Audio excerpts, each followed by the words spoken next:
um apaixonado pela eletricidade e trabalhou a vida toda com aquilo que mais gostava de fazer. Eu converso hoje com Werner Ricardo Voigt, um dos fundadores da WEG. O Palavra Aberta já está no ar.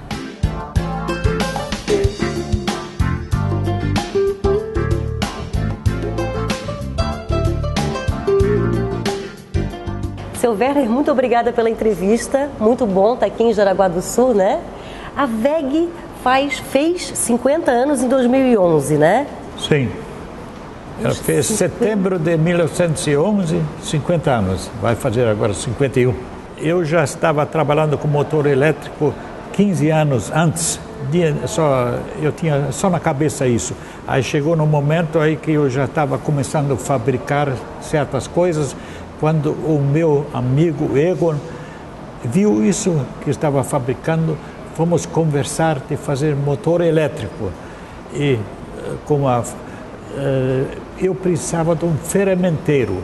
Falei para o Egon que era a minha deficiência ferramenteiro. Ele disse, eu trabalho numa empresa que faz as ferramentarias de estampar, um amigo lá em Joinville. Então nós fomos conversar com ele. Ele veio diversas vezes aí aos sábados conversar com nós e chegamos à conclusão que ia dar certo. Então foi eu, então como isso, então já a letra deu certo, na letra W sou eu, e o Egon, a segunda, e o Geraldo, a terceira, G. Então assim nós começamos. Com o mesmo nome nesses 50 anos, né? E o senhor já gostava de motores desde que idade?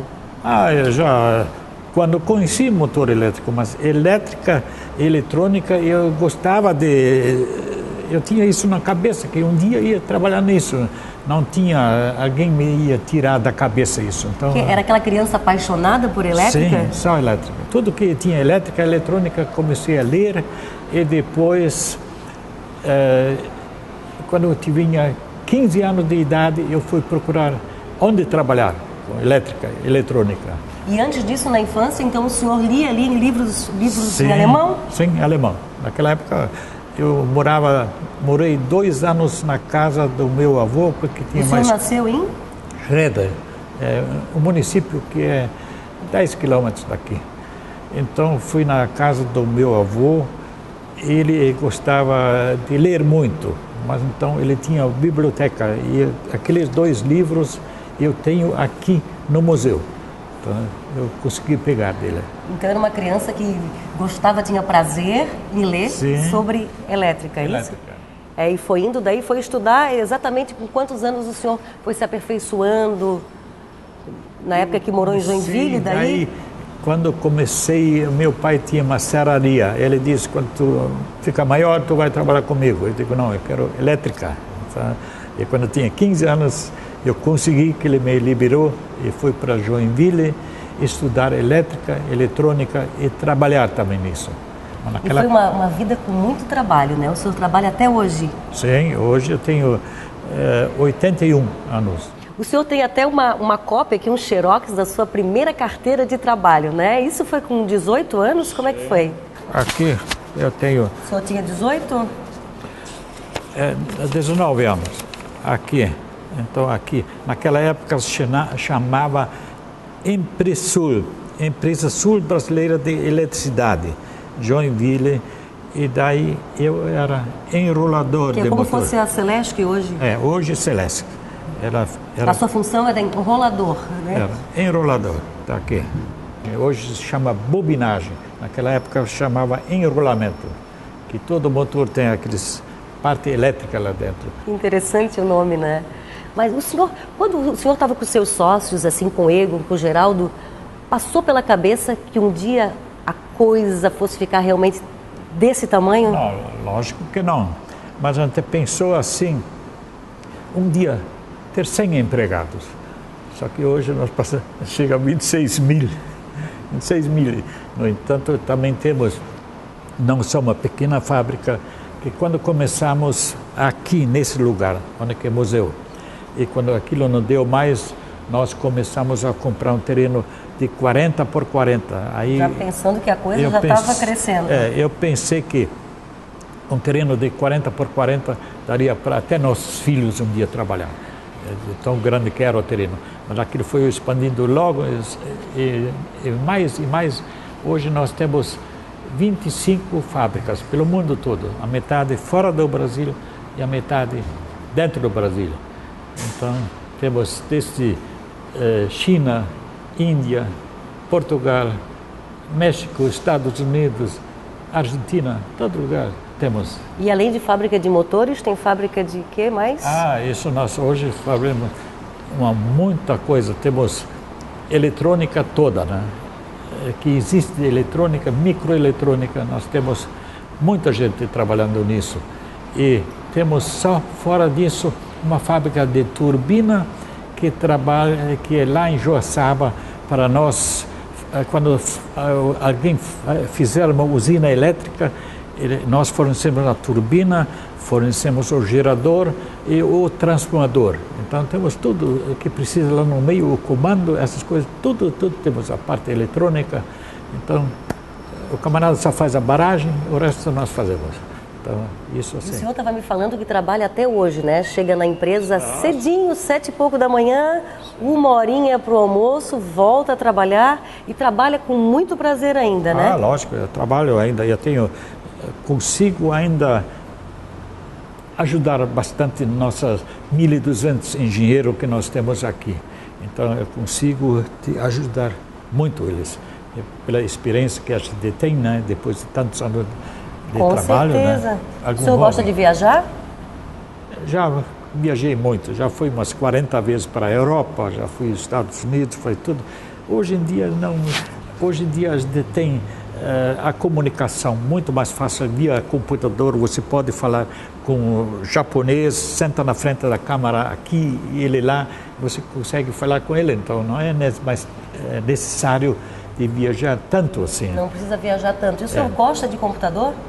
Gosta dessa relação de contato, de usar a internet? Sim, eu gosto. Tem. Sim. E ainda lê muito livros ainda sobre elétrica? Sim, muito. Não esgota muito nada, né? Ainda tem sempre alguma coisa para aprender e para discutir, né? Porque nós começamos daí quando tínhamos 8 ou 9 anos de empresa. Até lá eu fazia engenharia sozinho. Daí comecei a contratar o primeiro engenheiro. E daí começamos a viajar para a Europa e fazer o motor o mais atual possível. E aí pagamos uma tecnologia lá para nós fazer aquilo como era mais moderno naquela época na Europa. Vocês ainda falam alemão, ainda os amigos ou em casa, ainda falam entre si? Falamos muito. E os filhos ainda falam? Sim. Os filhos entendem mais do que falam, né? Você é a amiga de uma delas, né? Eu sou amiga de uma das suas filhas, na verdade, das três. Que menos fala alemão. É a que menos fala, mas entende. A gente já viajou junto, eu sei que ela entende e falou. Sim, elas hoje, então, como elas também viajam, assim, já tem bastante, então elas falam mais inglês, né? E esse museu aqui, que faz 10 anos que ele foi feito, contando um pouquinho da história desses 3 sócios e um pouquinho da história da empresa, assim, deve ser muito gratificante, né? Olhar o primeiro motor e comemoração a cada motor, não, é gostoso estar aqui? Sempre foi assim, né? Sempre o primeiro motor, então o segundo, terceiro, 10º, e assim foi indo, né?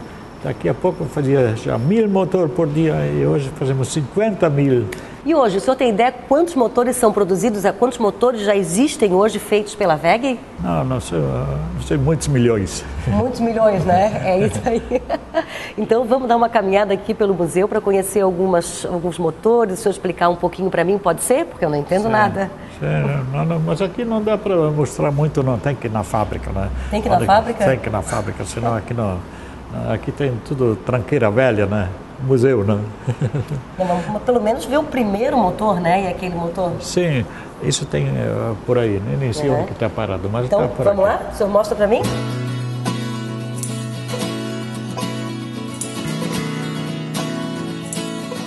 Este é o motor número 1. Este aqui é o motor de 1 milhão. E este lá é motor 100 milhões.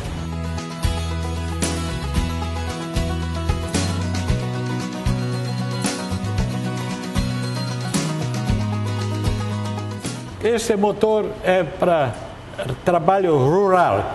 Esses motores são para movimentar ar, tipo balcão frigorífico. Esse aqui para ar-condicionado. Essa é a fábrica, existe em Manaus. Esse aqui é ar-condicionado. Esse é máquina lavadora automática. Qualquer tipo de lavadora é esse aqui? Ele só tem uma pequena modificação de adaptação, mas sempre é a mesma coisa. Assim, são motores comuns tudo, monofásicos, temos tipo rural, para toda a finalidade. Nós temos motor para tocar qualquer coisa.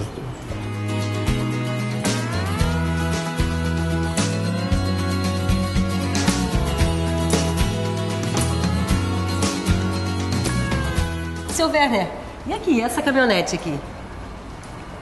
Esta caminhonete aqui eu já tinha na minha oficina antes da WEG, mais de 50 anos atrás. Eu tinha então era o seu carro? Era o meu carro naquela época.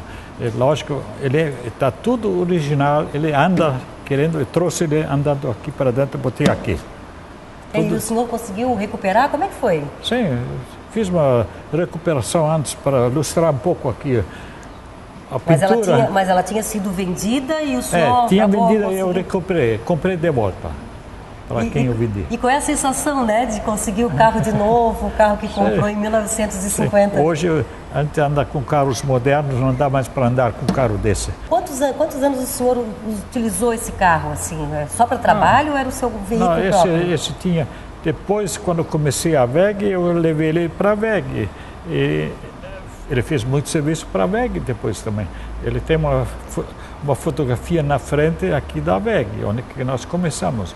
Então, tem uma foto dele na frente da primeira fábrica da WEG. Ela tá lá, eu posso mostrar depois. Muito legal. Tá bom.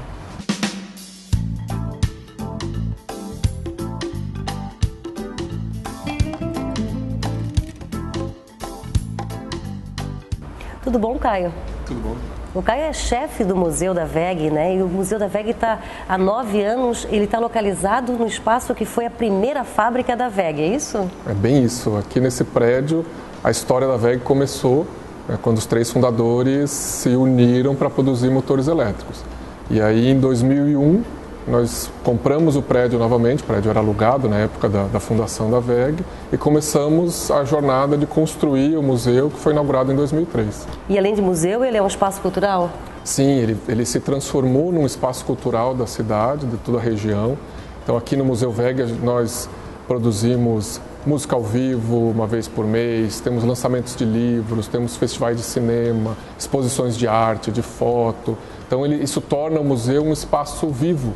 Não é só o acervo do museu que é a atração. Como é a receptividade do público aqui dentro? Imensamente maravilhosa. O público, desde as crianças até os idosos, eles todos se encantam, primeiro com a beleza do lugar e com essa mistura. É um espaço muito agradável, né? É gostoso estar ali dentro. Né? Tem uma energia boa, né? Então ele tem uma mistura de novo com o antigo, de passado com o futuro. Ele é um museu que ele olha para o passado, isso a gente sempre diz, a gente olha para o passado para entender o presente e para se preparar para o futuro. Então, aqui não é um museu só de coisas velhas, não é um museu de memória envelhecida. É um museu que olha para frente, né, e que faz a gente se questionar e a gente se perguntar e aprender coisas novas. E ele me passa uma ideia que ele é agradável tanto para criança como para adultos, né? Que tipo de visitante, que público é esse? A gente tem desde escolas, de crianças de ensino fundamental que vêm aqui em grupo, até grupos de terceira idade que também vêm, grupos organizados, e visitantes do mundo inteiro também.